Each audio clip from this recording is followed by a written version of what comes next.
आप लोग अवगत हैं कि 17 तारीख को चंदन मिश्रा के हॉस्पिटल में गोली मारकर हत्या कर दी गई थी और इसमें जो शूटर्स थे वो अलग अलग जगहों पर भाग गए थे।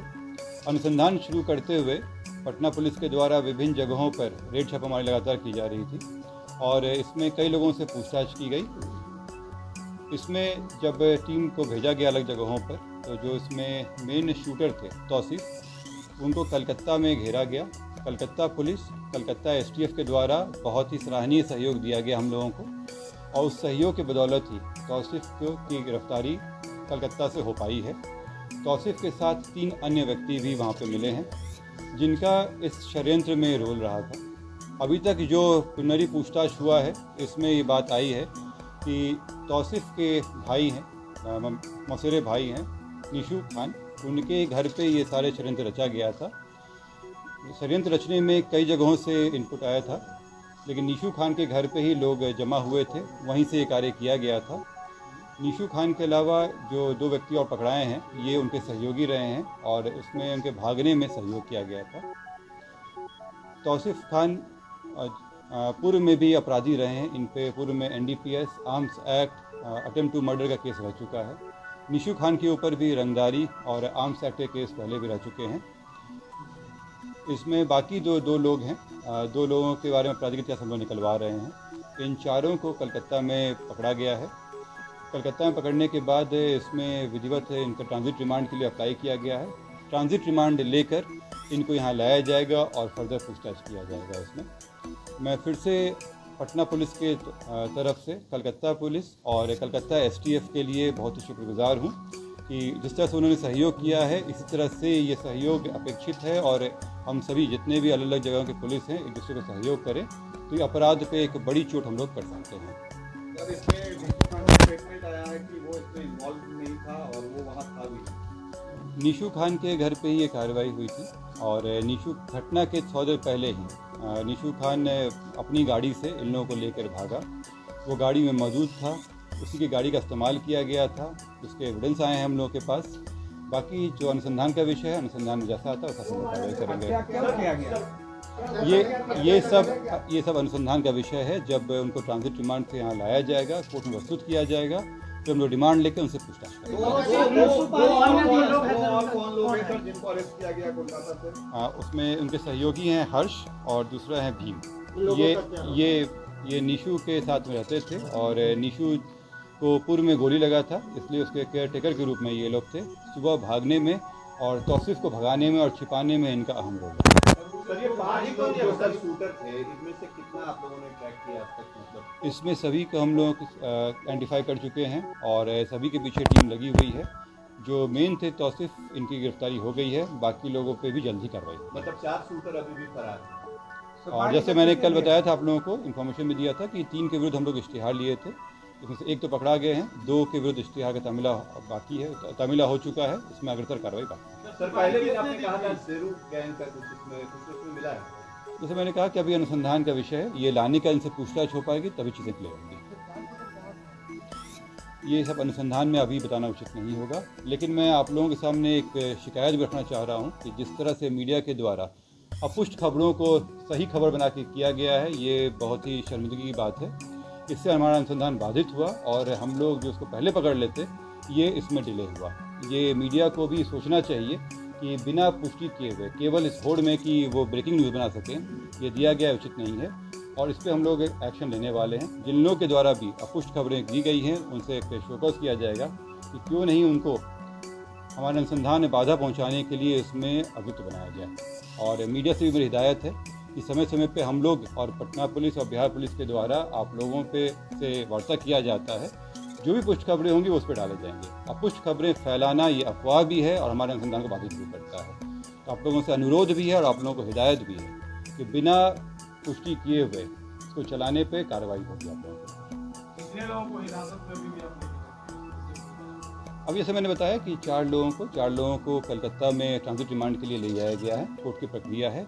इसके अलावा बाकी लोगों से पूछताछ चल रही है। अभी इसके अलावा अन्य अरेस्टिंग अभी नहीं है। सर, हत्या हुई है, हत्या का कारण हम लोग जानना चाहेंगे। आप नहीं बताएंगे और आप कहेंगे कि ये हिदायत है, मीडिया अपुष्ट चलाती है, ये तो आपत्तिजनक है।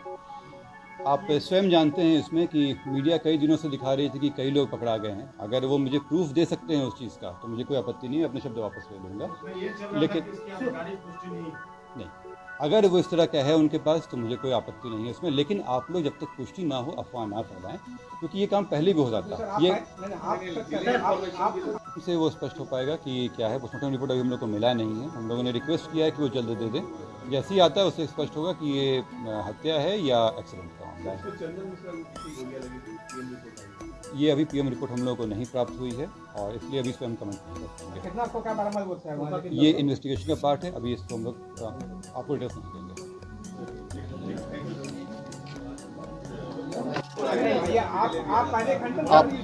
आप लोग में इसके अलावा मुझे दो और बातें आप लोगों से कहनी है। कल और आज पटना पुलिस और एसटीएफ के द्वारा दो बड़ी घटनाओं को रोका गया है। इसमें लूट के साथ हथियार का इस्तेमाल का प्लानिंग था और दो बड़ी वारदात को रोका गया है। एक बेउर थाना से है और एक रामकृष्ण नगर थाना से संबंधित है। इसमें तुरंत कार्रवाई करते हुए दोनों घटनाओं को रोक लिया गया और जो अपराधी हैं वो उनका पूर्व में भी आपराधिक इतिहास रहा है, कई लूट की घटनाएं किए हैं। रामकृष्ण नगर में 3 व्यक्ति पकड़ाए हैं, सोनू कुमार, अभिषेक कुमार और विशाल कुमार। इनके पास से एक देसी पिस्टल, 2 कारतूस, साथ में चोरी का मोटरसाइकिल पकड़ाया है। ये पूर्व में भी अपराधी रहे हैं। इसके अलावा बेउर थाना से एक व्यक्ति पिंटू कुमार पकड़ाए हैं जो पूर्व में नदी थाना में लूट के केस में भी वांटेड थे। इसके अलावा ये अन्य घटनाएं भी करने जा रहे थे। इनके ऊपर पूर्व में लूट और डकैती के 4 केस दर्ज हैं। सर, भुवनेश्वर से भी क्या कोई अरेस्टिंग हुई है? नहीं, इसमें जो अरेस्टिंग है अभी केवल इतना ही है। इसके अलावा अन्य अभी अरेस्टिंग नहीं। सर, एक नीलेश और बलवंत को उनके परिवार वालों को कहना है कि पुलिस ने उठाया है, क्या उनको हिरासत में लिया गया है? ऐसी कोई इन्फॉर्मेशन जो आप लोगों को मिली है वो गलत है। बलवंत और जो अन्य व्यक्ति के नाम ले रहे हैं उनके विरुद्ध बलवंत के विरुद्ध जो है इश्तिहार की कार्रवाई चल रही है। अभी तक किसी का अरेस्टिंग, इसके अलावा जो इन 4 को मैंने बताया, इनके अलावा किसी का अरेस्टिंग नहीं है।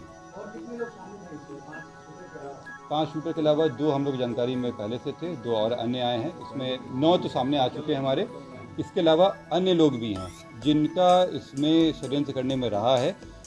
ये जो 9 लोग हैं ये तो डायरेक्टली वहाँ पे थे। इनके अलावा अन्य लोग थे जिनसे जो हथियार सप्लाई किए, जो रेकी कराने में मदद किए। अभी और लोग इसमें आएंगे। आप कह रहे हैं कि स्पॉट पर 9 लोग थे। इसमें जो डायरेक्ट रेजिस्टेंस होता है, जो घटना करने में तुरंत जो किया जाता है, उसमें अभी तक हम लोग 9 लोगों के नाम आए हैं। बाकी अनुसंधान का विषय है और जो बाकी लोगों का इसमें रहा है, जैसे हथियार सप्लाई करने में हो, उनको लॉजिस्टिक सप्लाई करने में हो, उन सब पे अभी नाम आना बाकी। ये अनुसंधान का विषय है और जैसा अनुसंधान में सामने आएगा बाकी बता देंगे आपको।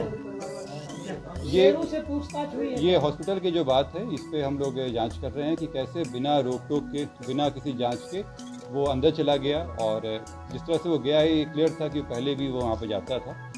क्यों नहीं हॉस्पिटल के द्वारा उन्हें रोका गया, पूछा गया? क्योंकि जब आम आदमी जाते हैं तो उनसे पूछा जाता है कि वो किस कमरे में जा रहे हैं, चेकिंग होती है, फ्रिस्किंग होती है, तो फिर इस मामले में क्यों नहीं किया गया? सर, एक जानकारी ये आ रही है कि तौसीफ जो है वो पारस हॉस्पिटल के स्टाफ से उनकी अच्छी जान पहचान थी। वहाँ पर मेडिक्लेम का भी काम वो कराता था और दिन भर वहीं रहता था। तो क्या इस बैकग्राउंड में हॉस्पिटल के कोई स्टाफ को आप लोगों ने चेक किया है या कुछ ऐसा? तौसीफ को जब लाया जाएगा तो उनसे पूछताछ हुई। उस पूछताछ में ये भी एक प्रश्न रहेगा कि किस तरह से वो रहा है। जब वो बात सामने आएगी तो आप लोग से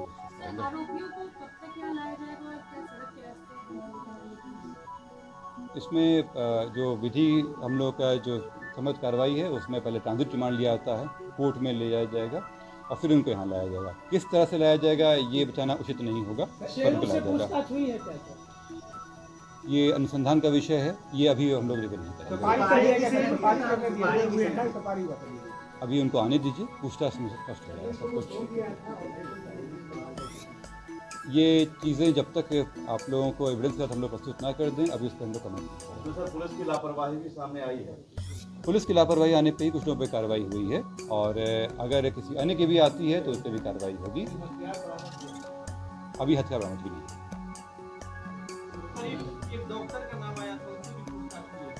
देखिए, इसमें कई लोगों से पूछताछ हुई है और कई जगहों पर, कई शहरों में पूछताछ चल रही है, तो डिटेल्स स्पेसिफिक आपको हम नहीं दे सकते। जैसे मैंने बताया कि ये अभी कलकत्ता से हुए हैं, कलकत्ता भागे हैं। कुछ जो लोग हैं वो अन्य जगह पे गए हैं। हॉस्पिटल आने के भी एविडेंस हैं आने दीजिए इन लोगों को, इनसे पूछताछ होगी कि जो इनको सप्लाई किया गया था मोटरसाइकिल और गाड़ियाँ जो थी वो कहाँ से। एक महीने की बात आ रही है। हम लोग अभी 4 लोग को ला रहे हैं पूछताछ के लिए। अगर अन्य किसी की भी आएगी बात तो उन पर कार्रवाई। दोनों बाइक बरामद हुआ? अभी बरामदगी नहीं है, अभी इन लोगों के साथ ही पूछताछ होगी, उसके बाद बरामदगी होगी। गाड़ी जो लेके गए थे उसकी बरामदगी होगी। गाड़ी बरामद। ये आने दीजिए तो ये आने पे स्पष्ट होगा। बैंक मैनेजर का जो